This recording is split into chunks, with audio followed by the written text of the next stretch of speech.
মাঝে মাঝে আল্লাহ আমাদেরকে দুঃখ কষ্ট দিয়ে পরীক্ষা করতে চান, এগুলো আমাদের জন্য খারাপ নয়। এই দুঃখ কষ্ট বিপদ আমাদের কোমরকে সোজা করে, আমাদের পায়ের মাটিকে শক্ত করে, চিল্লায় বলেন ঠিক কিনা? প্রতিকূল পরিবেশে কিভাবে বাঁচতে হয় এই দুঃখ কষ্ট আমাদেরকে শিখায়। এজন্য মুমিন বান্দার বৈশিষ্ট্য হচ্ছে দুঃখ কষ্ট বেদনা জ্বালা এগুলোতে সে আপসেট হয় না, সে হাল ছেড়ে দেয় না, সে ভরসা রাখে একজনের উপর, চিল্লায় বলতে হবে তিনি কে? কারণ মুমিন জানে রাত্রি যত গভীর হয় অন্ধকার তমানিসা ভেদ করে সুবহে সাদিক হয়। মুমিন জানে গর্ভবতী নারীর পেটের ব্যথা যেই দিন বাড়তে থাকে ওই দিনই নতুন মেহমান আগমনের সময় ঘনাতে থাকে। মুমিন জানে তার জীবনে দুঃখ কষ্ট বিপদ যত বাড়তে থাকে সুখের দিন কাছে আসতে থাকে। এজন্য মুমিনের হারাবার কিছু নেই। ফা ইন্না মাআল উসরি ইউসরা, ইন্না মাআল উসরি ইউসরা। নবী হে, কষ্টের পরেই আছে আনন্দ, দুঃখের পরেই আছে সুখ। আপনি সমস্যায় পড়েছেন, ওই সমস্যার সমাধানও আছে না নাই? এই পৃথিবীতে এমন কোন সমস্যা আছে যেটা সমাধান নাই? কথা বলেন। সমস্যা তৈরি করেছে কে? আবার সমাধানও দিয়েছে কে? Allah doesn't create a lock without its key. Allah কখনো চাবি না বানাইয়া ওইটার তালা বানায় নাই। কথা কন। তালাও যেহেতু আছে ওই তালার চাবিও বানিয়েছে কে? মা আনজালাল্লাহু দাআন ইল্লা আনজালাল্লাহু লাহু শিফা। আল্লাহ দুনিয়ায় এমন কোন রোগ পাঠায় নাই যেই রোগের ঔষধ বানায় নাই, এমন কোন রোগ নাজিল করে নাই যেই রোগের কোনো চিকিৎসা বানায় নাই, হয়তো সেটা আবিষ্কার হয় নাই। অনেকে ক্যান্সারের কথা বলতে পারেন যে হুজুর ক্যান্সার এমন রোগ, এই ক্যান্সার তার নাই কোনো অ্যান্সার, কিন্তু বিজ্ঞানীরা বলতেছে এটারও অ্যান্সার আবিষ্কৃত হচ্ছে। সুবহানাল্লাহ কইবেন না? কিছু কিছু ক্ষেত্রে হয়েও গিয়েছে। এজন্য দুঃখের পরেই আছে সুখ, কষ্টের পরেই আছে আনন্দ। এই দুনিয়াটাই এরকম, কষ্টের পরই আনন্দ। দেখবেন তারাবির নামাজ 20 রাকাত পড়তে কষ্ট লাগে না? কোমরে ব্যথা, হাঁটুতে ব্যথা, কিন্তু 20টা রাকাত যখন শেষ করে মসজিদ থেকে বের হই একটা আনন্দ আছে না নাই? কষ্ট করে পরীক্ষার জন্য প্রিপারেশন নিলেন আপনি কয়েক মাস, কিন্তু ফলাফল যখন ভালো হয় তখন একটা আনন্দ আছে না নাই? সারাদিন রোজা রাখলেন রমজানে, কি কষ্ট, তৃষ্ণায় গলা ফেটে যায়, কিন্তু ইফতারির সময় যখন রুহাবজা শরবতটা খাই কেমন লাগে? একটা আনন্দ আছে না নাই? এজন্য আল্লাহ বললেন فَإِنَّ مَعَ الْعُسْرِ يُسْرًا إِنَّ مَعَ الْعُسْرِ يُسْرًا। ও নবী, কষ্টের দিন মক্কায় অল্প কিছু দিন, মদিনাতে আনন্দের দিন অপেক্ষা করছে। আমাদের জীবনে যদি দুঃখ কষ্ট আসে আমরা ধৈর্য ধরবো, তাওয়াক্কুল করবো একজনের উপর, তিনি কে? কারণ আমরা বিশ্বাস করি কষ্টের দিন এটা চিরকালের জন্য নয়, সামনে আনন্দের দিন আমাদের জন্য সেট করে রেখেছে কে? তাহলে আমরা সূরাতুল ইনশিরাহ থেকে 3টা নেয়ামতের বর্ণনা শুনলাম, বিশ্বনবীকে কি সান্ত্বনা দেয়া হলো সেটা শুনলাম। এবার 2টা গাইডলাইন শুনে তাফসীর আমরা শেষ করব। শুনতেছেন? গাইডলাইন নাম্বার 1, ফাইদা ফারাগতা ফানসাব। নবী আপনি যখন অবসর হন আপনি ইবাদতে মশগুল হন। ফানসাব ফিল ইবাদা, তাফসীর ইবনে কাসিরে এসেছে আপনি ইবাদতে মশগুল হন যখন আপনি অবসর পান। অবসর আল্লাহর দেয়া বড় নেয়ামত, এটা বিশ্বাস করেন? অবসর কিন্তু নেয়ামত। আমরা অনেকেই অবসর সময়কে কাজে লাগাই না, কিন্তু অবসর চলে যাওয়ার পরে যখন ব্যস্ত হয়ে পড়ি তখন বলি হায় রে অবসরটা যদি কাজে লাগাইতাম। পরীক্ষার পরে 3 মাস ছুটি ছিল, এই 3 মাস অবসরে যদি পড়তাম তাইলেই তো আজকে ভার্সিটিতে চান্স পেয়ে যেতাম, ঠিক কি না? এজন্য বিশ্বনবীর আল্লাহ বললেন নবী ফাইদা ফারাগতা ফানসাব ওয়া ইলা রাব্বিকা ফারগাব। মাদানী জীবনে, মাক্কি জীবনে, দাওয়াতি কার্যক্রমের পরে, রাষ্ট্রীয় কার্যক্রমের পরে যখনই আপনি অবসর পাবেন তখনই আপনি ইবাদত করেন, তখনই বেশি বেশি আল্লাহর কাছে দোয়া করে।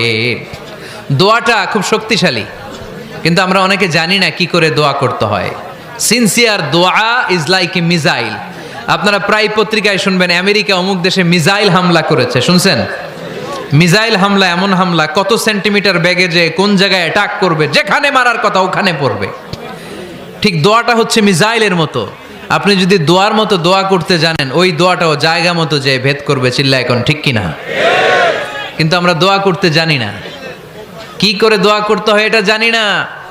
বিশ্বনবীকে আল্লাহ বললেন নবী ফাইদা ফারাগতা ফানসাব, যখন আপনি অবসর হবেন তখন আপনি দোয়া করেন, আল্লাহর কাছে চান। বেশি বেশি চাইলে খুশি হয় কে? তার মানে প্রথম ঘোষণা হলো ফাইদা ফারাগতা ফাংসাব। প্রথম নির্দেশনা হলো নবী, যখনই আপনি অবসর পাবেন ইবাদত করবেন এবং দোয়া করবেন, বেশি বেশি আল্লাহর কাছে চাইবেন। 2 নাম্বার দিক নির্দেশনা হলো ওয়াইলা রব্বিকা ফারগাব, সব সময় আপনি আপনার আল্লাহর দিকে মনোনিবেশ করবেন। বিপদে পড়লে ডাকবো কারে? আমাদের অসুস্থতাকে সুস্থতায় পরিণত করে দিতে পারে কে? চাকরির জন্য পাগল পারা, চাকরি নাই, চাকরির ব্যবস্থা করে দিতে পারে কে? বিদেশে যেতে মনে চায়, পাসপোর্ট দিয়ে রেখেছি, ভিসা নাই, ভিসা লাগাই দিতে পারে কে? কিন্তু আমরা দুঃখ কষ্ট বেদনা কিছু একটা হইলেই সবার আগে আল্লাহরে শেয়ার করার আগে ফেসবুকে শেয়ার মেরে দেই। আছে না নাই? আপনাদের ফেসবুক অ্যাকাউন্ট আছে নাকি? কার কার আছে দেখি?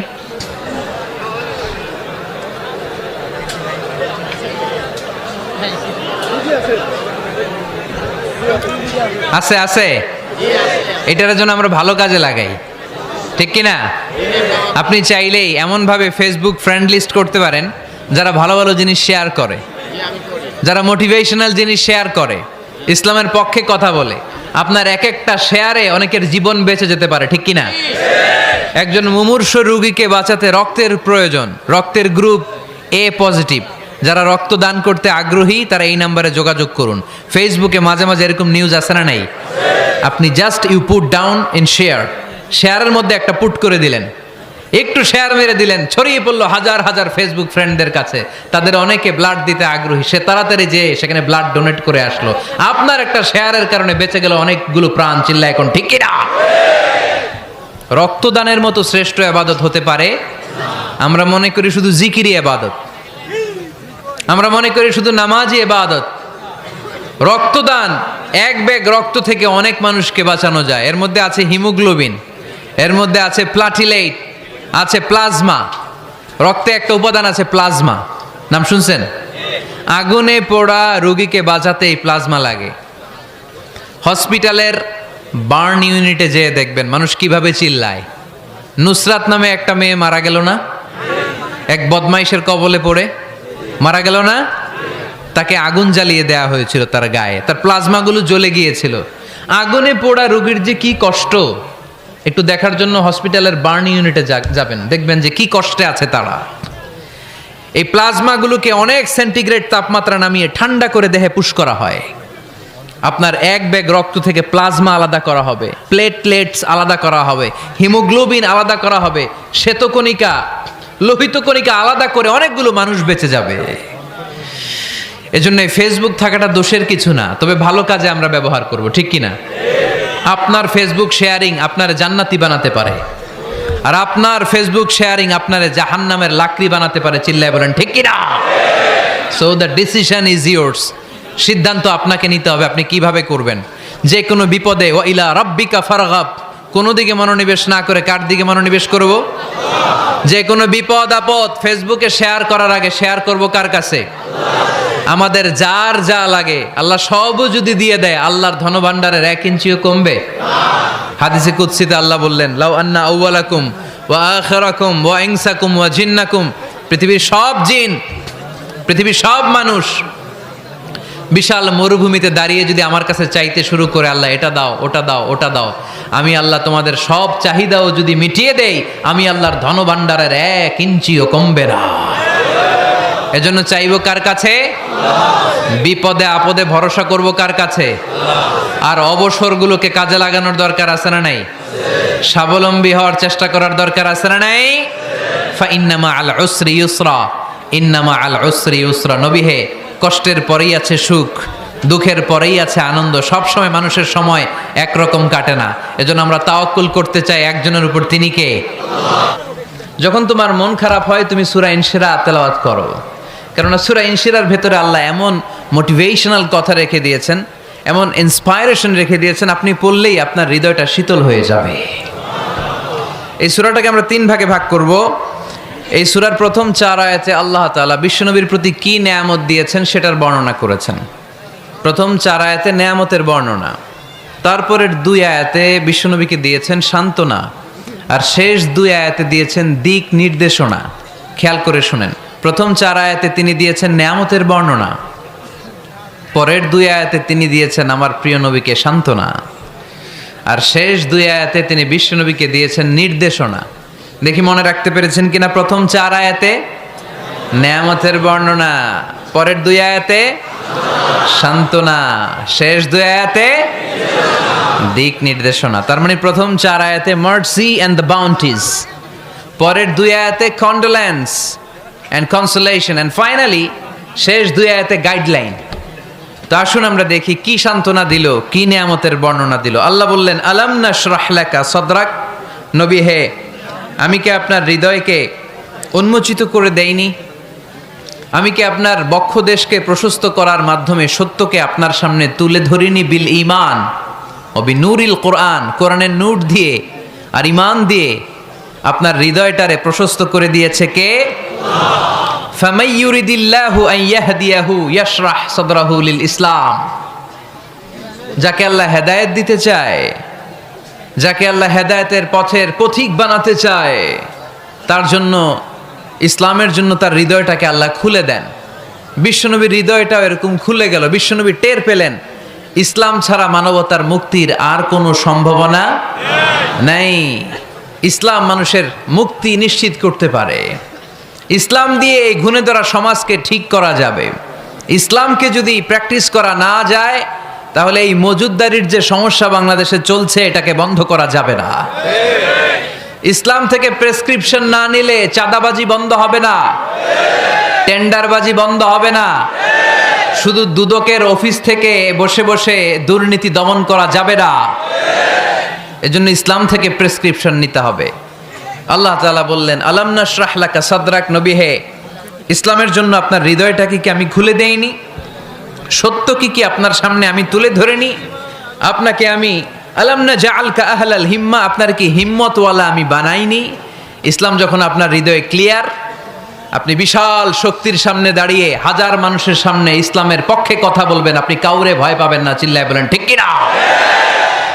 এজন্য আল্লাহ বললেন, আলাম নাশরাহ লাকা সাদরাকা ওয়া ওয়াদা'না আনকা বিজরাকাল্লাযী আনকাদা যাহরাক ওয়া রাফা'না লাকা যিকরাক। সুবহানাল্লাহ পড়েন। নবী, আপনার হৃদয়টাকে আমি ইসলামের জন্য প্রশস্ত করে দিয়েছি। আপনি একেবারে সুনিশ্চিতভাবে বুঝতে পেরেছেন, জানতে পেরেছেন যে মানব সমস্যার সমাধান আছে শুধু ইসলামের ভেতরে। কিসের ভেতরে? এজন্য আমাদেরকে ইসলাম মানতে হবে। কি মানতে হবে? ইসলাম মানবো কতক্ষণ দেহে প্রাণ থাকে? ইসলাম মানবো কোনখানে? সবখানে। উত্তর দেন, ইসলাম মানবো কতক্ষণ দেহে প্রাণ থাকে? ইসলাম মানবো কোনখানে? রাজি আছেন নাকি ভাগাভাগি করবেন? কিছু ইসলাম, কিছু মন মতো। মসজিদ, মাহফিল, মাদ্রাসা ইসলাম, আর গোটা দুনিয়াটা মন মতো। এরকম ভাগাভাগি করা যাবে না, খবরদার। ইসলাম মানবতার মুক্তির সোপান। বিশ্বনবী এটা নিশ্চিত হলেন। বিশ্বনবীর হৃদয়টারে উজালা করে দিল কে? আলাম নাশরাহ লাকা সাদরাক, হে নবী, আপনার হৃদয় কি আমি খুলে দেইনি? হৃদয় খুলে দেয়া মানে হৃদয়ের মধ্যে হিম্মত তৈরি করে দেয়া। সাইয়েদনা মূসা আলাইহিস সালাম এই দোয়াটা আল্লাহর কাছে করেছিলেন, রব্বি ইশরাহলি সাদরি ওয়া ইয়াসসিরলি আমরি, আল্লাহ আমার কাজ সহজ করেন, আমার হৃদয়টারে আপনি খুলে দেন। সাইয়েদনা মূসা আলাইহিস সালাম আল্লাহর কাছে চেয়েছেন আল্লাহ যেন হৃদয় খুলে দেয়, কিন্তু আমার নবী চাওয়ার আগেই আমার নবী হৃদয়টারে খুলে দিয়েছে কে? আল্লাহ।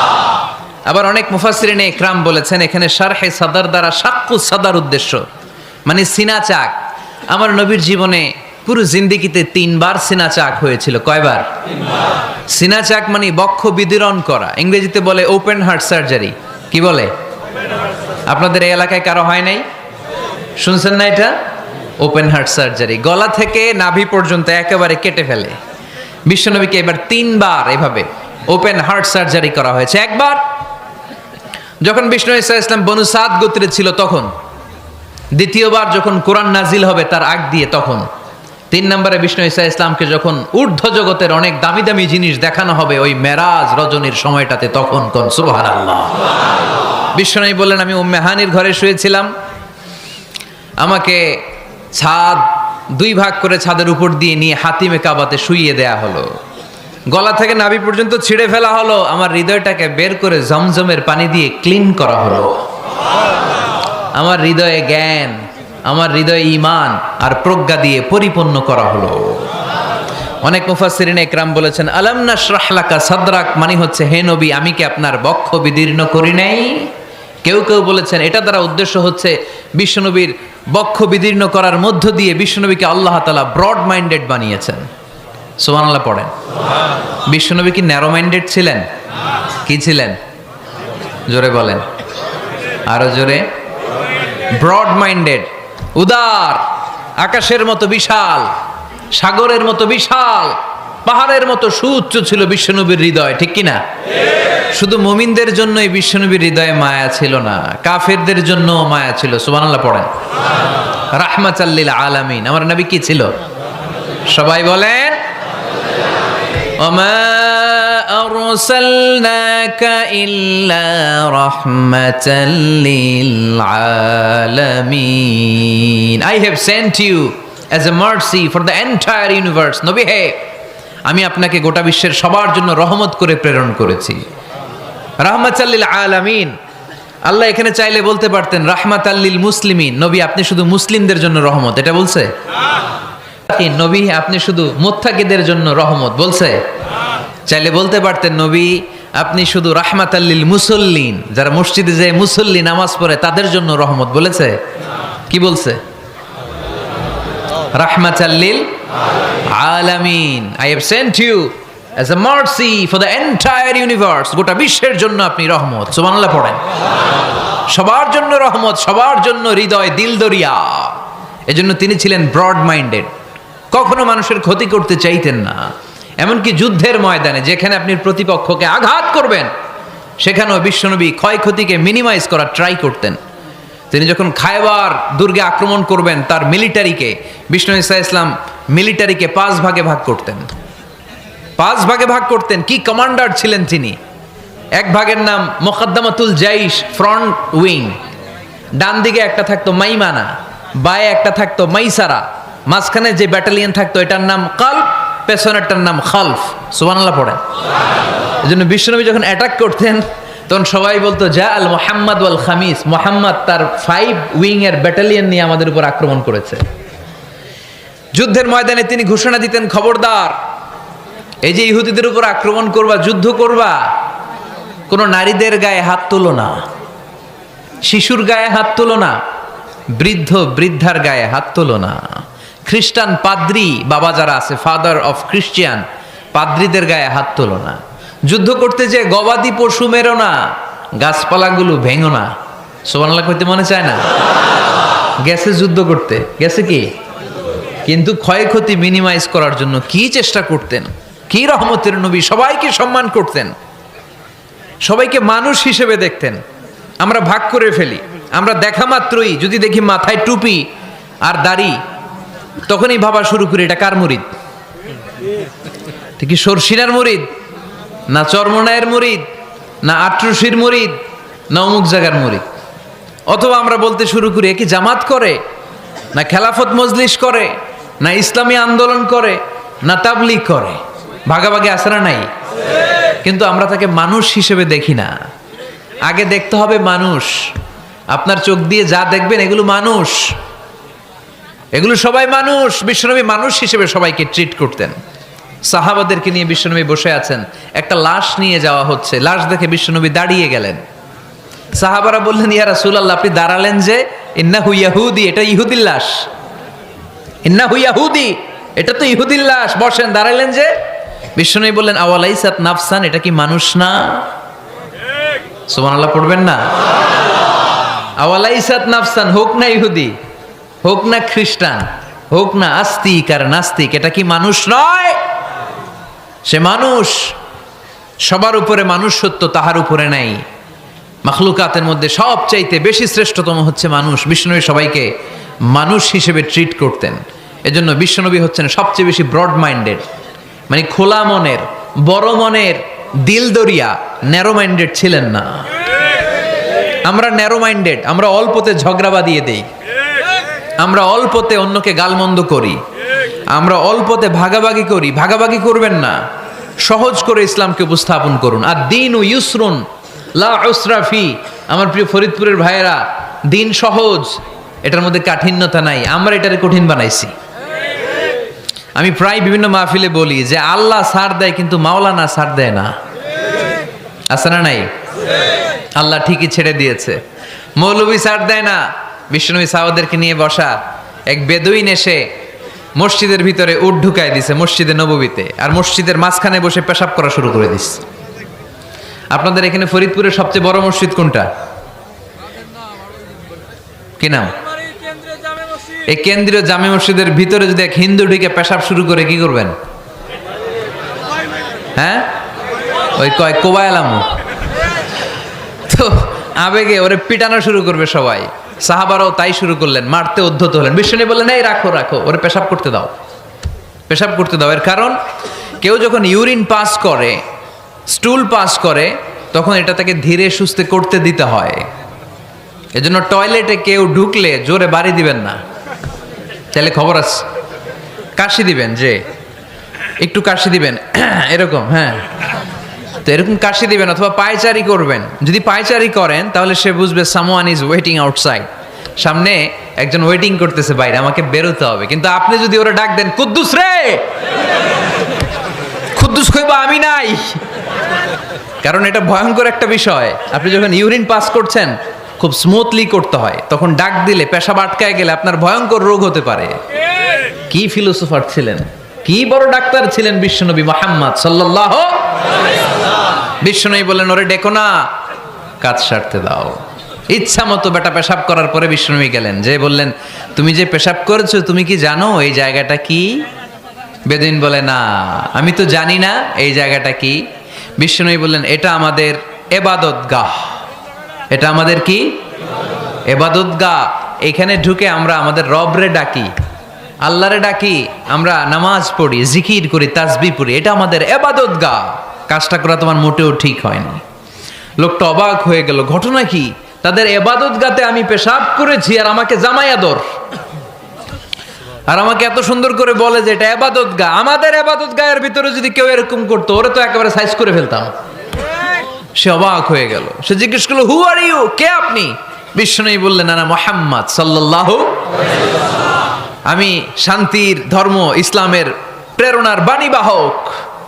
আমি লা ইলাহা ইল্লাল্লাহ মুহাম্মাদুর রাসূলুল্লাহ এই বাণী দিয়ে গোটা বিশ্বে বিপ্লব তৈরি করতে এসেছি।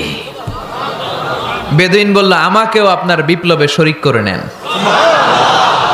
ইসলাম মারামারি কাটাকাটিতে আসে নাই। আপনার ব্রড মাইন্ডেড অ্যাটিটিউড দেখে হিন্দু ভাইরা কালিমা পড়ে মুসলমান হয়ে যাবে। এজন্য আল্লাহ বললেন আলাম নাশরাহ লাকা সাদরাকা ওয়া ওয়াদা'না আনকা বিজরাক আল্লাযী আনকাদা যাহরাক ওয়া রাফা'না লাকা যিকরাক। সুবহানাল্লাহ পড়েন। আলাম নাশরাহ লাকা সাদরাক, নবী হে আমি কি আপনারে ব্রড মাইন্ডেড বানিয়ে দেই নাই? এটা আপনার জীবনে বড় নেয়ামত। আপনি সংকীর্ণ মনা না, আপনি ছোট মনের মানুষ নয়, আপনি বিশাল হৃদয়ের মানুষ। ইসলামের জন্য আপনার হৃদয়টারে আমি নবী খুলে দিয়েছি। এ হলো বিশ্বনবীর উপর প্রথম নেয়ামত। 2 নম্বরে আল্লাহ বললেন ওয়া ওয়াদা'না আনকা বিজরাকাল্লাযী আনকাদা যাহরাক, নবী হে আমি আপনার পিঠ থেকে বিশাল বোঝাটা নামিয়ে দিয়েছি। সুবহানাল্লাহ পড়েন। কি নামিয়ে দিয়েছি? বোঝা। উত্তর করতে হবে, রেসপন্স। এটা তাফসীর মাহফিল, এটা হচ্ছে ক্লাসের মতো, যে কথা বলে শিক্ষক আর আমরা সবাই ছাত্র, ঠিক কি না? বোঝা নামিয়েছি নবী। কি নামিয়েছি? তাফসীরে 2টা এসেছে, ভিজরুন মানে বোঝা, ভিজরুল যাম পাপের বোঝা, আর একটা হচ্ছে ভিজরুল গাম চিন্তার বোঝা। বিশ্বনবীর কোনো পাপ নাই, বিশ্বনবীর সব কিছুকে মাফ করে দিয়েছে কে? আল্লাহ। লিয়াগফিরা লাকাল্লাহু মা তাকাদ্দামা মিন যামবিকা মা তাআখার। নবী আপনার আগেরও গুনাহ নাই, আপনার পরেরও গুনাহ নাই, আপনি নবী মাসুম, আপনার গুনাহ নাই, আপনি নিষ্পাপ। নবীদের গুনাহ হয় না। আহলুস সুন্নাহ ওয়াল জামাআতের আকীদা হচ্ছে নবীরা মাসুম, নবীদের জীবনে কোনো গুনাহ হয় না। চিৎকার করে বলেন ঠিক কি না?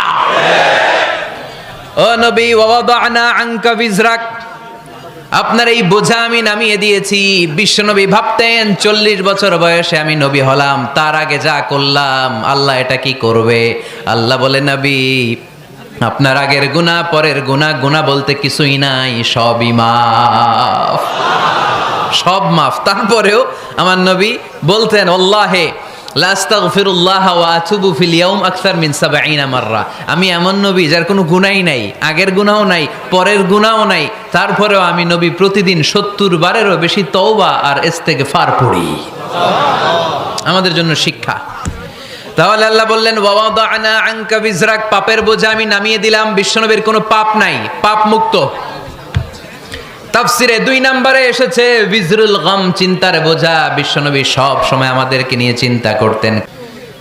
বিশ্বনবীর গোটা উম্মাহ নিয়ে চিন্তা।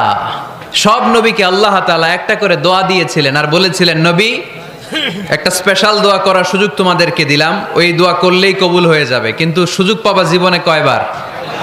সবাই বলেন কয়বার? সব নবী কয়টা করে পাইছে? সব নবী তাদের দোয়াগুলো দুনিয়াতেই করে ফেলেছে।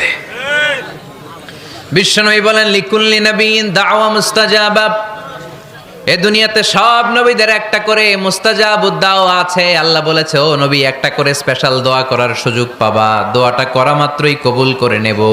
বিশ্বনবী বললেন, এই পৃথিবীর বুকে যত নবী রাসূল দুনিয়ায় এসেছে সব নবীরা তাদের স্পেশাল দোয়া দুনিয়ায় করে ফেলেছে, ইল্লা আনা, কিন্তু আমি করি নাই। বিশ্বনবী বললেন, ওয়া ইন্নী আখতাবিউ দাওয়াতি শাফাআতান লি উম্মতি ইয়াউমাল কিয়ামাহ, আমি আমার স্পেশাল দোয়াটা করি নাই। আমার স্পেশাল দোয়াটা আমি আমার গুনাহগার উম্মতকে বাঁচানোর জন্য কিয়ামত পর্যন্ত রেখে দিয়েছি। আমরা যেদিন বিপদে পড়ে যাব, যেদিন আমার আব্বা আমারে চিনবে না, আমি আমার আব্বারে চিনব না, নেতা তার কর্মীরে চিনবে না, কর্মী নেতারে চিনবে না, ঠিক কি না? পীর সাহেব মুরিদরে চিনবে না, মুরিদ পীর সাহেবরে চিনবে না, স্বামী তার স্ত্রীরে চিনবে না, স্ত্রী তার স্বামীরে চিনবে না। নবী থেকে শুরু করে, অলি থেকে শুরু করে, শহীদ থেকে শুরু করে সবার মুখে একটাই জিকির, ইয়া নাফসি ইয়া নাফসি ইয়া নাফসি। আকাশের সূর্যটা যেদিন মাথার কাছে চলে আসবে, জমিনটা তামার জমিন হয়ে যাবে, সূর্যের তাপে মাথার মগজগুলো ভাতের মাড়ের মতো গলে গলে নাকের ছিদ্র, কানের ছিদ্র দিয়ে টপ টপ করে বেয়ে বেয়ে নিচে পড়বে। ওই কঠিন দিনে কেউ কাউরে চিনবে না। বিষ্ণু বললেন, ওই দোয়াটা আমি দুনিয়ায় করি নাই, আমি বদরের যুদ্ধে মার খেয়েছি, উহুদের যুদ্ধে দাঁত ভেঙেছি, আমি না খেয়ে পেটে পাথর বেঁধেছি। আমি যদি ওই দিন দোয়া করতাম, আল্লাহ দোয়া কবুল করে নিত, জান্নাতি খাবার দিয়ে দিত, আমার মায়ের খাওয়া লাগতো না, তায়েফে আমার রক্ত ঝরতো না, দোয়া করলেই কবুল। কিন্তু ওই দোয়াটা আমি দুনিয়ায় করি নাই, ওই দোয়াটা আমার জন্য, আপনার জন্য, আমাদের জন্য বিশ্বনবী জমা রেখে দিয়েছে। এজন্য বিশ্বনবীর চিন্তা আর আমাদের চিন্তা এক চিন্তা না, বিশ্বনবীর পুরা উম্মতের চিন্তা। কিয়ামত পর্যন্ত যত মানুষ আসবে সবাই আমার উম্মত, না জানি তাদের নসিবে কি হয়ে যায়। এই চিন্তার বোঝা বিশ্বনবীকে কাবু করে ফেলেছিল। আল্লাহ বললেন, নবী নো টেনশন, কোনো টেনশন নাই, আপনার এই চিন্তার বোঝাকে আপনার পিঠ থেকে আমি আল্লাহ নিজ দায়িত্বে সরিয়ে নিলাম। এজন্য আল্লাহ বললেন, আলাম নাশরাহ লাকা সাদরাকা ওয়া ওয়াদা'না আনকা বিজরাক আল্লাযী আনকাদা যাহরাক। যেই চিন্তার বোঝা আপনাকে কষ্ট দেয়, যেই চিন্তার বোঝা আপনারে পেরেশান করে তোলে, আপনার পিঠ থেকে ওই চিন্তার বোঝা নবী আমি সরিয়ে নিলাম। কি দিয়ে সরিয়ে নিল? কোরআনের আলো দিয়ে। আওয়াজ করে বলতে হবে, কি দিয়ে? বিশ্বনবী মক্কায় দেখতেন মূর্তির পূজা হয়, আল্লাহর ঘরের ভিতরে ৩৬০টা মূর্তির পূজা। বিশ্বনবী দেখতে পেলেন দুর্বলের উপরে সবলের অত্যাচার, বিশ্বনবী দেখতে পেলেন নারীদেরকে অত্যাচার করা হয়। কন্যা সন্তান হলে বাবা তার মেয়েটাকে নিয়ে জঙ্গলের ভেতরে ঢুকে কিংবা মরুভূমির ভেতরে যে জীবিত দাফন করে দেয়। ওয়াইদাল মাউউদাতু সুইলাত ওয়াদুল বানাত। বিশ্বনবী এগুলো দেখতেন চারপাশে, দেখে এই পথহারা জাতিকে কিভাবে উদ্ধার করবেন, কি দিয়ে উদ্ধার করা যায়, এই টেনশনে বিশ্বনবীর পিঠ বাঁকা হয়ে গিয়েছিল। উপমা, বাঁকা হয়ে গিয়েছিল। বিশ্বনবী সব সময় পেরেশান থাকতেন। আল্লাহ বললেন, নবী টেনশনের দরকার নাই, হেরা গুহায় এমন একটা নূরের আলো দিয়ে আমি আপনারে আলোকিত করব, যার মাধ্যমে সব পেরেশানি দূর হয়ে যাবে। আলাম নাশরাহ লাকা সাদরাকা ওয়া ওয়াদা'না আনকা বিজারাক আল্লাযী আনকাদা যাহারাক। আপনাকে পেরেশান বানিয়ে দেয় এরকম সব চিন্তার বোঝা আমি আল্লাহ সরিয়ে নিলাম। সুবহানাল্লাহ। দুইটা নেয়ামত শুনলাম, এবার 3 নম্বরের নেয়ামত আল্লাহ বললেন ওয়া রাফা'না লাকা যিকরাক। এই আয়াতটা মুখস্থ করতে হবে আজকে, আমার সাথে সাথে পড়েন ওয়া রাফা'না লাকা যিকরাক। সবাই বলেন নাই, পড়েন ওয়া রাফা'না লাকা যিকরাক ওয়া রাফা'না লাকা যিকরাক। নবী হে, আপনার সম্মানকে আমি আকাশচুম্বী করেছি। I have dignified your status high and high, the highest peak. আপনার মর্যাদা উঠাতে উঠাতে আকাশ বাতাস ছাপিয়ে সাত আকাশ কাঁপিয়ে আরশের উপরে নিয়ে গিয়েছি। আপনার মর্যাদা আমার পরপরই, স্রষ্টার পরে পুরো সৃষ্টিকুলের উপরে বিশ্বনবীর মর্যাদা আছে না নাই? এজন্য আল্লাহ বললেন ওয়া রাফা'না লাকা যিকরাক। ও নবী, আপনার মর্যাদা সম্মান আমি আকাশচুম্বী করেছি। আল্লাহ বললেন তোরা আমার নবীর সুনাম সুখ্যাতিকে থামাবি, তোদের মাধ্যমে আমি বিশ্বনবীর সুনাম সুখ্যাতি গোটা বিশ্বে বুলন্দ করে দেব।